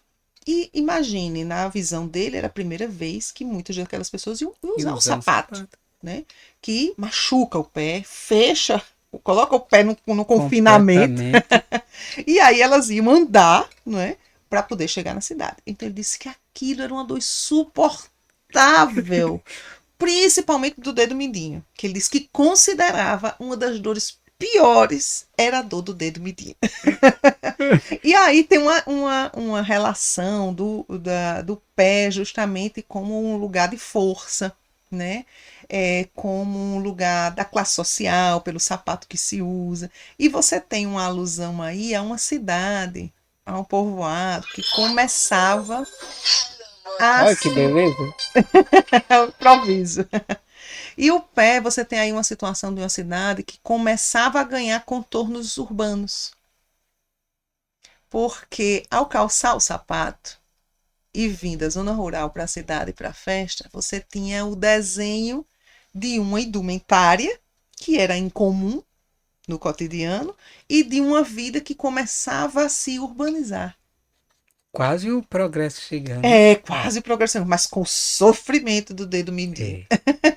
Então aqui eu achei que o pé merecia E uma com nota. certeza, e foi muito bem colocado, que realmente, hoje, se você for ver, o jovem não imagina se sem o sapato, Pois então. né? Mas há algum tempo atrás, novamente, voltando, a gente acha que 100 anos é muito tempo, mas se a gente for ver, é pouco tempo em tratando-se do que foi, do progresso, né? Da própria Isso. região, vamos dizer E assim. aí tinha um vocabulário que está aqui no glossário, que na verdade era muito da utilização familiar, que isso eu escutei muito chamando de casa, e Lázaro usando uma outra passagem aqui do livro, quando ele chama velhas do desterro.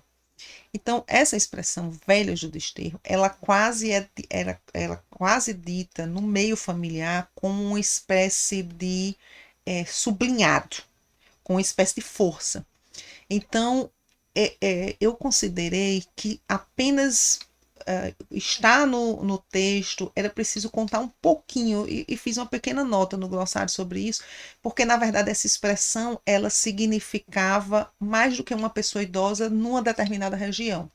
Ela significava mulheres valentes, mulheres bravas, mulheres que desbravavam, né? Então mulheres mais fortes. Então, essa expressão sempre era utilizada pelo autor no seu cotidiano e no meio familiar como uma expressão de uma valentia, né, ligada dessas mulheres. E aí aqui, nesse conjunto de velhas do desterro, ele caracteriza o conjunto das suas avós, das suas tias, que formavam Forte, essa né? família forte, esse lado mais feminino, em que se incluía também a mãe dele, né? E aí, assim, além em Raízes, além da seção de fatos históricos, que a gente já falou há pouco, eu acho que a seção de profissões humildes, para mim, ela é das mais primorosas. Porque você tem aqui a recuperação, a memória, a busca daquilo que é tão minúsculo, que de uma geração para outra mudaram os ofícios e a gente vai esquecer. É. Eu tive ontem na palestra para as escolas e assim, praticamente a maioria das profissões, né? Porque são profissões assim, são ofícios do cotidiano, não eram regulamentados. É. Então a grande maioria dos jovens nunca tinha ouvido falar, né? Se as próprias as profissões que estão surgindo há 10 anos já estão sumindo hoje, Pois então, imagina que, né? isso. E aí ele era tão organizado que essas profissões elas estavam organizadas por ordem alfabética. Então era quase um mini dicionáriozinho dentro do livro, mas trazendo uma descrição de cada profissão, a cor, o sentido que essas profissões tinham, a importância que elas tinham na cidade, algumas pitadas de bom humor e a nomeação das pessoas. Então, por exemplo, tem a parteira, tem as profissões, o ajudante de caminhão, as aparadeiras, né? Aparadeiras que são as parteiras, mas creio eu que essa denominação de parteira ela já é posterior. A artesã de palha, o artesão da sola, o barbeiro, que diga-se de passagem, era o dentista barbeiro. Eu não sei se é do seu tempo. Não é, mas Não, o meu pai já dizia já muito. dizia. Já. E esse relato do dentista barbeiro eu acho muito curioso, porque tem uma. E eu encontrei dentista barbeiro na obra de Câmara Cascudo, a menção ao dentista barbeiro. Então ela tem um quê, assim, de uma coisa macabra, porque você imagina que a pessoa que fazia a barba com o mesmo instrumento arrancava os dentes do cliente. Então é sempre assim, uma coisa meio assombrosa do É, dentista é barbeiro, né? verdade. Então tem envolto aí quase uma coisa meio. ah, Enfim, e o dente próprio, na superstição popular, ele tem também um sentido de temor, É. né? Então, se você sonha com dente, pode ser um dia terrível que você vai ter. Por exemplo, na minha própria infância, eu me lembro que a gente, quando arrancava um dente em casa, a gente cantava uma musiquinha e E jogava no jogava no telhado, que era para a telhado. gente livrar É, daquele e ter uma, né, era trazer assim bons mesmo. fluidos, né?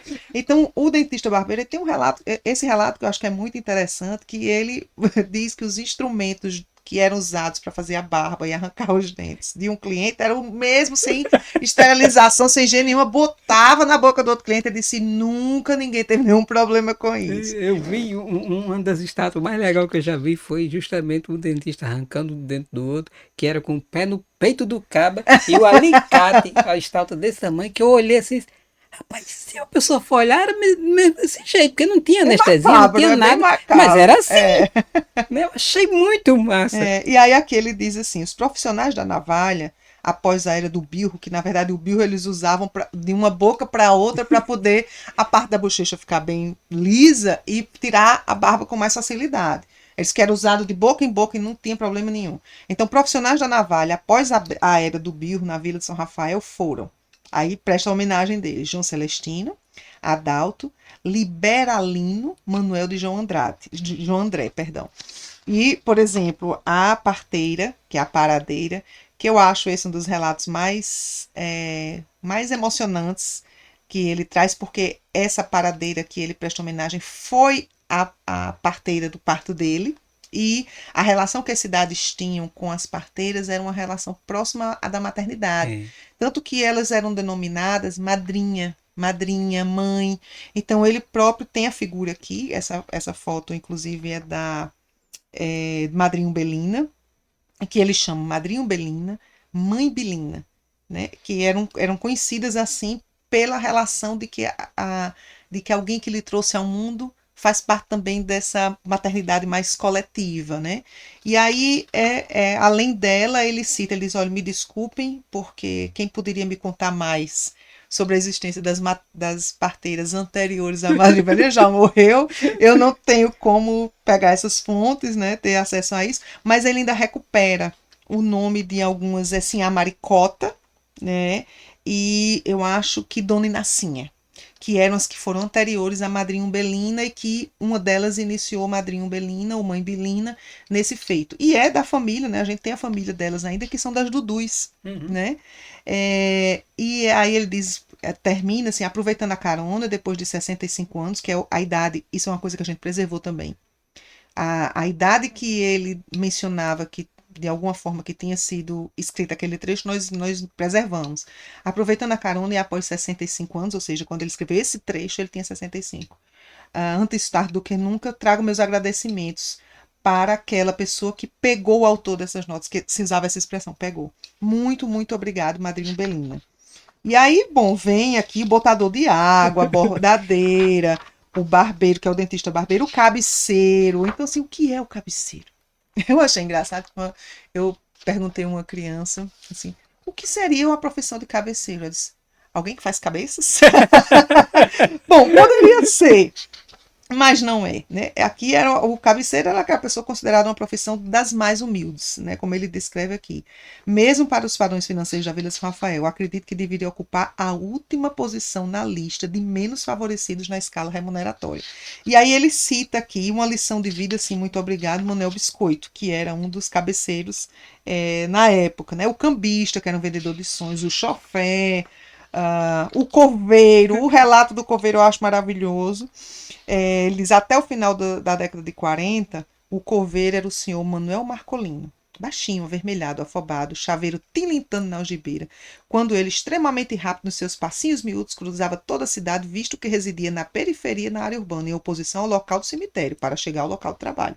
Funileiro nas horas vagas, ora, ora era coveiro, mas era Não era funileiro nas horas funileiro. vagas. Restaurava as panelas de alumínio com a mesma maestria e precisão com que obturava as covas da sua clientela no Campo Santo. E aí ele termina agradecendo, né? Não é de meu conhecimento qualquer tipo de reclamação à eficiência das atividades, ou seja, de coveiro e do senhor Manuel Marcolino, tanto das donas das panelas quanto dos Quanto os clientes clientes finados. finados.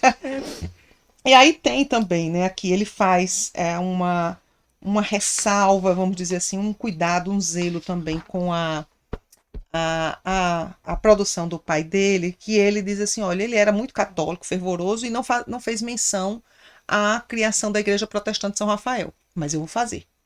E aí ele coloca, né, a dificuldade que teve de conseguir mapear qual foi a data exata da fundação da Igreja Protestante, mas ele consegue ainda fazer algumas notas nesse sentido, recuperar quem foi a primeira pessoa que fez e como foi que fez, com os trabalhos vizinhos à sua casa, acho que é uma pessoa dos Macedo. E aí ele faz ainda esse, vamos dizer, reparo, mas não é Reparo, né? bem isso, né? E uma coisa assim, que eu também queria dizer é que nesse princípio de fazer o máximo para mexer o mínimo, não coube a nós fazer nenhum tipo de correção, nenhum tipo de reparo nessas obras.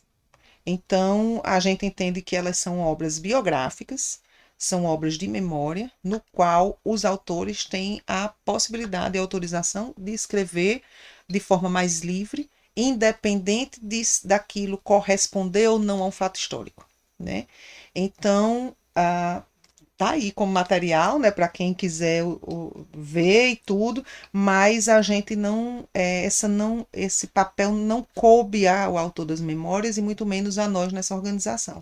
É, e a gente, nessa ideia de fazer o máximo para mexer o mínimo, por exemplo, na caderneta a gente faz essa publicação facsimilar, né, que você tem aí a possibilidade de ter acesso ao que foi mais, o que a tecnologia hoje nos permite, de ser mais próximo possível E, dos originais. e uma outra coisa também é que meu pai, né? Aí eu já estou lembrando de meu pai. A letra. A letra das pessoas anteriormente era desenhada. Por conta dos Hoje, exercícios é, caligráficos. hoje em dia não tem mais isso, É, né? Eu acho que isso já acabou no final dos anos 70, no 80, isso, vamos dizer assim, possível. que tinha a caderneta, tinha tudo. Isso, Aí as pessoas faziam mesmo uma escrita. Meu pai parecia assim que estava desenhando. é, Eu tenho algumas coisas escritas do meu pai que eu olho assim, e meu Deus do céu, ele levou anos para fazer isso aqui. Porque parece um desenho, isso né? mesmo, é, É um registro até nesse isso. sentido. E é assim, é interessante sua observação, porque, por exemplo, nessa página aqui, mesmo que a gente não consiga ler, você vê aqui que você tem também letras diferentes. E você tem instrumentos de escrita diferentes. Pelo menos dois. Uma esferográfica, que ela já chega bem depois, né? E uma caneta, talvez tinteiro. Inteiro, né? E aí, o que é que isso aqui nos diz? Nos diz que a pessoa que realmente passou 44 anos para escrever adquiriu uma caneta esferográfica bem depois. Voltou aqui, tem uma brechinha, e E aqui ele fez uma fez anotação em uma seguida, anotação. posterior. Então, tem muitas passagens, tem passagens, inclusive, da caderneta, que a esferográfica vai cobrindo o grafite. Que tinha algo escrito em E grafite. em grafite, e aí o grafite também com o tempo ele fica sofrido para você ler, porque ele às vezes vai Vai apagando um apagando, né? pouco. Então, a esferográfica ajudou a perpetuar um pouco aqui na falta de né, da caneta tinteira. Então, você vê também que com o passar dos anos a letra vai mudando, É. porque a pessoa também vai Vai envelhecendo. Então, ela envelhecendo, vai né? perdendo mais aquele desenho firme e angular, né? Vai ficando um pouquinho mais trêmula, né? Mais miudinha.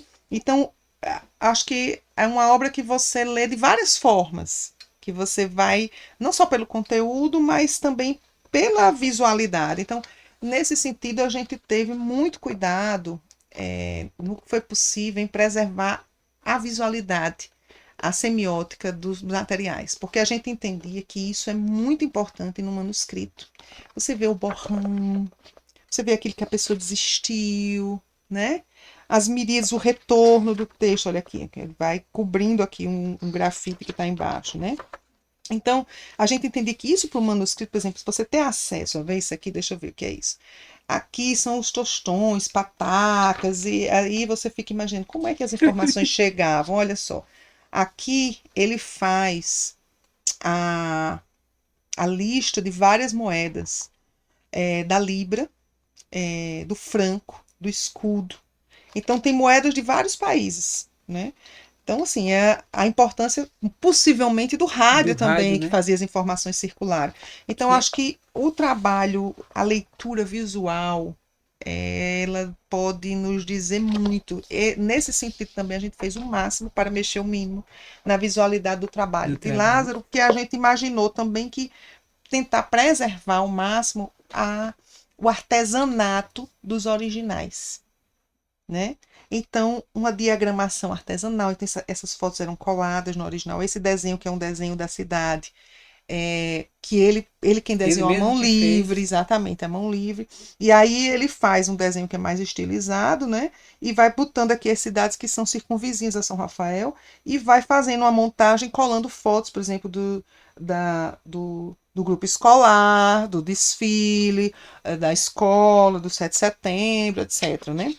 Então, preservar a visualidade das obras para a gente também era um exercício de memória. Por exemplo, aqui onde ele, em Raízes, onde ele vai falar o capítulo, a seção que ele trata sobre o barão e a baronesa.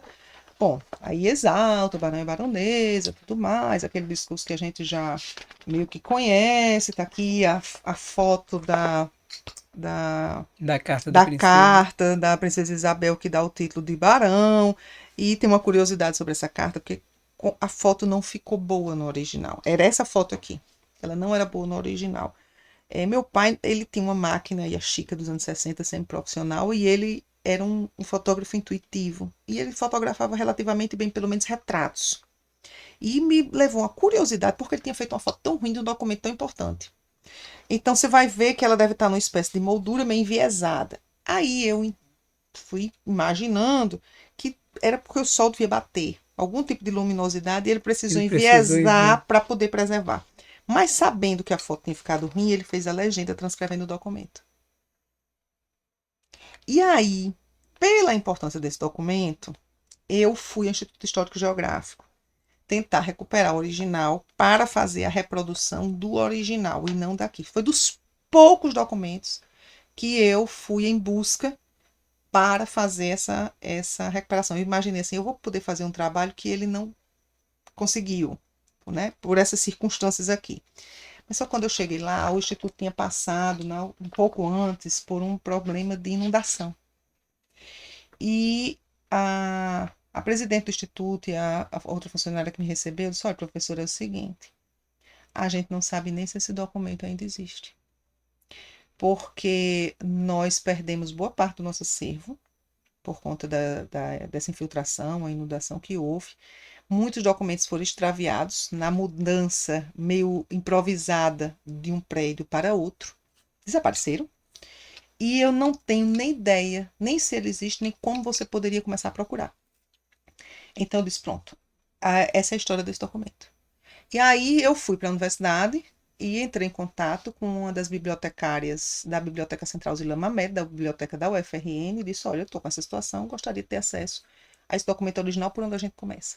E ela fez a busca em pelo menos 7 instituições que poderiam ter a guarda de documentos como esse, entre bibliotecas e outros institutos, e não teve êxito. Porque, para ter uma outra cópia, né? E aí uma explicação que a gente teve, que era bem plausível, era que papel era muito caro. A imprensa tinha chegado do Brasil com a família real e esses títulos a gente sabe que eram vendidos. É, E é muito possível que muitos desses títulos eles só tivessem uma cópia, não tivessem uma segunda via. Então, pelo menos para aquela busca, eu também não fui aprofundar mais do que isso, achei que já tinha feito meu exercício e de todo modo o documento estava resguardado. Então, assim, é importante que aqui, por exemplo, nesse livro de Lázaro, ele tem cerca de 90 reproduções entre documentos da cidade, ligados à cidade, e imagens fotográficas.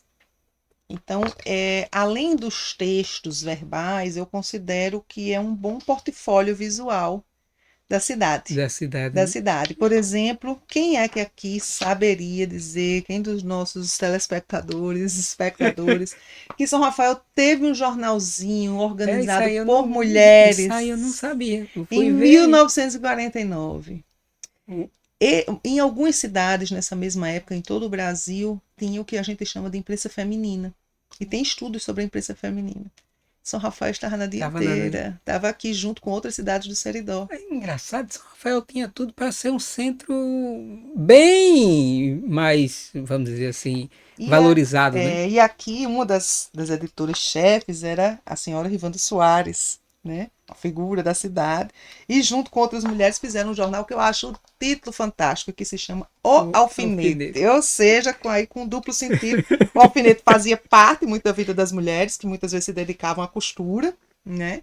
Então era aí um pequeno objeto importante, mas ao mesmo tempo de algumas Davam, alfinetadas. um E alfinetado. aí, assim, o alfinete estava dentre os documentos que ele tinha reproduzido, porque ele faz menção, inclusive, no quadro dos fatos históricos, da criação desse jornalzinho, e estava reproduzido. Então, a gente conseguiu, só que a reprodução dele nos originais era simplesmente muito ruim, porque já era cópia da cópia, e esse foi um dos que eu entrei em contato com a família, e nos cederam para fazer a reprodução. Então a gente fez a reprodução também, né, da edição Da edição. completa, que eu acho que isso aqui é uma coisa primorosa, porque é muito bem humorado, é muito, sabe, traz informações amorosas e ao mesmo tempo agulhando, é muito, muito, muito interessante. Tem pequenas crônicas, versinhos, quadras, e recadinhos meio no anonimato de um para outro.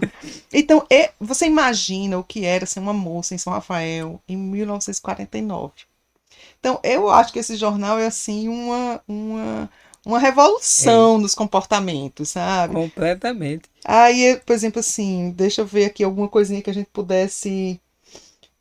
Tá aqui. Passeando, vi Luguinha lamentando a ausência de alguém. Ulisses bebendo para esquecer os dias passados num recanto maravilhoso.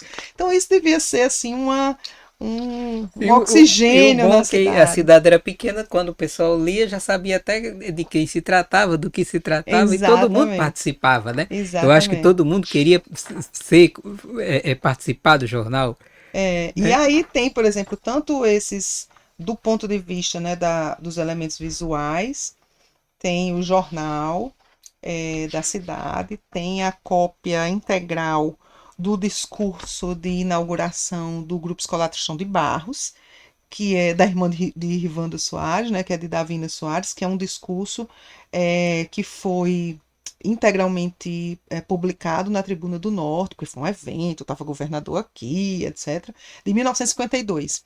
E esse material a gente conseguiu a partir do Nutseca. Ele teve acesso a partir do Nutseca, estava no material dele original, mas como era também cópia de cópia, era um material ruim para quando você vai converter para livro. Então a gente foi ao Nutseca, que disponibilizou todo o material que a gente precisava para colocar. E aí tem o discurso dela integral, que é muito avançado para a época, né? Você imagina ela como diretora do grupo, dizer na frente do governador, e assim, é de uma erudição, o Grupo Escolar Tristão de Barros abre hoje de pá em pá as portas do seu coração para vos receber, excelentíssimo senhor governador. Vossa Excelência nos empolga pela honra que isto representa. E veja essa frase, Vanderlei. Abrir uma escola é construir uma oficina de luz. Isso é um poema. É, É abrir as portas de inteligência, é cultivar as flores de esperança para despetá-las mais tarde no regaço da pátria. Então você vê que vai desde a figura da professora, né, da escola, ao jornal mais sarcástico dessas moças namoradas, e também a relatos, né, da parteira, do botador de água e do nobre pinico. Eu não sei se a geração mais jovem saberia o que é pinico, Mas Pinico trata-se desse objeto que salvou as Salvou. noites, né, e os dias de muitas pessoas. O interessante é que hoje, meu filho ainda chegou a ver, era como era o lugar das fezes na Cidade Velha, né? Que era aquele coisa que você ficava de cócoras, e hoje em dia não tem registro. Quase não tem registro nem fotográfico disso, Isso. né? É. Só foi mudar, quando veio para cá já foi totalmente diferente, mas que na Cidade Velha era de outra forma. E aí é interessante porque, por exemplo, ao passo que o livro Raízes traz personagens mais públicos, os espaços públicos da cidade, né? Ele também traz os objetos do cotidiano doméstico, né? A partir de fotos, principalmente de fotos que ou ele fez ou ele solicitou que alguém fizesse. E aí tem o Pinico tem o seu lugar nesse livro. Tem Então, que assim, ter. o Barão tem, a Princesa Isabel tem na carta, a Paradeira tem, e o Pinico também tem. Também. O coveiro. Então, eu acho que isso é muito importante porque tira a gente de um lugar de conhecer, de valorizar a memória, de valorizar a história apenas dos grandes feitos e dos grandes personagens, né? Então, uma cidade ela é tecida na sua base. E o do Pinico é assim, só o fato de você ter um registro do Pinico, isso já é Acho que tudo bem-humorado, eu né? acho que tudo tem um princípio, né? E tudo vai terminar aí, querendo ou não. Ele diz: apesar dos esforços despendidos, não conseguimos localizar um penico de barro. Mas depois ele consegue a foto e tem a foto em outro Em momento. outro momento. Em outro momento, né? Mas que eles existiram é fato incontestável e é com sentimento de incompetência que reconhecemos a existência dessa dívida nossa para com o nobre leitor. Ao rafaelense atual, aí eu digo agora para os mais jovens, né? Poderá até parecer que somemos importância um tratado acerca de um objeto de uma constituição física tão rústica, tanto quanto se julgue tenha sido insignificante a sua utilidade, imagine. Mas para alguém emitir um parecer dessa natureza e bem fundamentado, seria necessário ter vivido naquela época e ter sido beneficiário dos serviços prestados por um pinico de barro. De barro. Então Completamente. você vai passeando aí Ei, por essas. olha só, já faz 1 hora e 40 Gente do minutos que a céu! gente está conversando. Mas agora o mais importante. 1 hora e quanto? 1 hora e 40 minutos. Gente, está vendo? Para você ver como a gente conversa. E você disse, olha, até minha Alexa já está dizendo que está na hora de dormir. Diga-me, como as pessoas têm acesso a esse material? Então, Vanderline, uma das coisas muito boas de você ter a possibilidade das instituições públicas terem apoiado essa publicação é que ela é totalmente disponível online, integralmente, para qualquer pessoa em qualquer parte do planeta. Basta entrar no site que você vai já colocar na legenda, no repositório da UFRN, e você entra no repositório da UFRN e coloca caderneta, vai chegar lá na caderneta, vai encontrar o PDF, você baixa no celular, ou repositório da UFRN, Raízes, e você vai chegar a eles. Ou seja, esses dois materiais é disponível gratuitamente da forma que ele está aqui impresso, ele é disponível gratuitamente na versão digital, integralmente idêntico ao que está aqui. Agora, por limitações financeiras, né, a gente não teve condição, a gente não conseguiu apoio para mais do que 100 edições, do que 100 exemplares. Então a gente só fez 100 exemplares de cada um deles e que a gente está distribuindo para biblioteca pública, a gente está priorizando os espaços públicos, né? Porque entende que aí ele fica num espaço mais coletivo. Aqui recebeu? Aqui a gente já distribuiu aqui em 2 escolas, vamos distribuir em todas as escolas públicas e nas escolas privadas e na biblioteca, né? Na biblioteca municipal.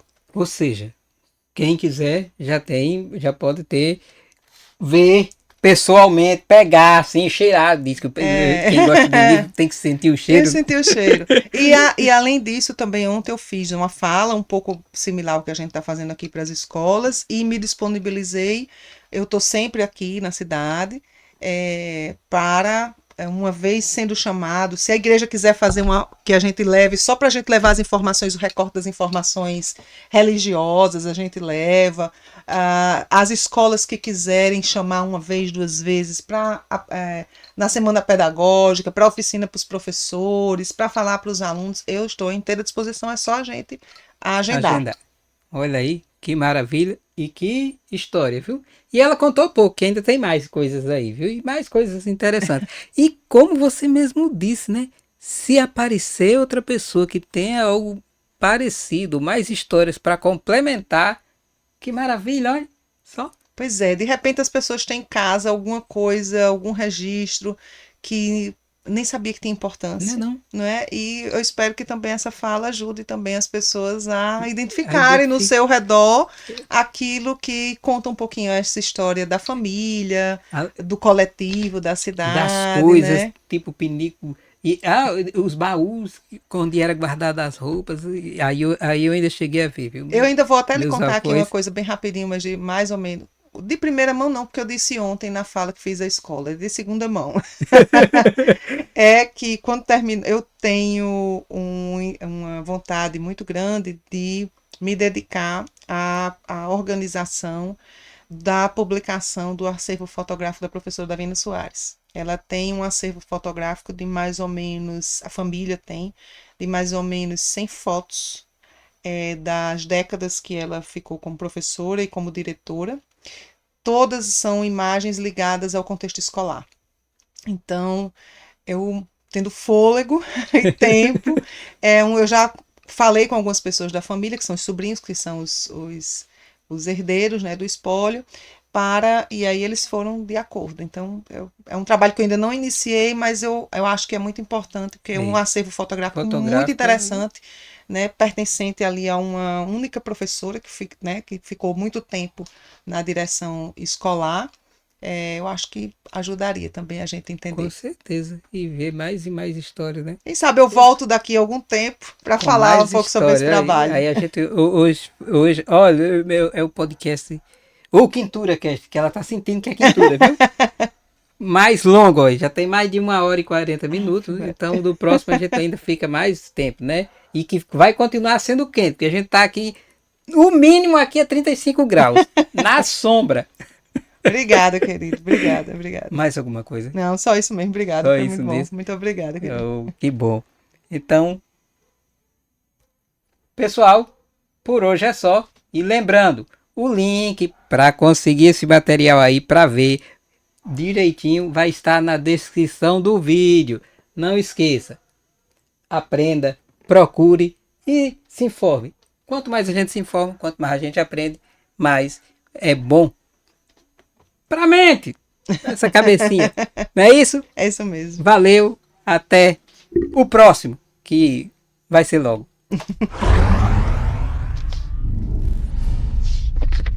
Gente, 1h40. Você deveria ter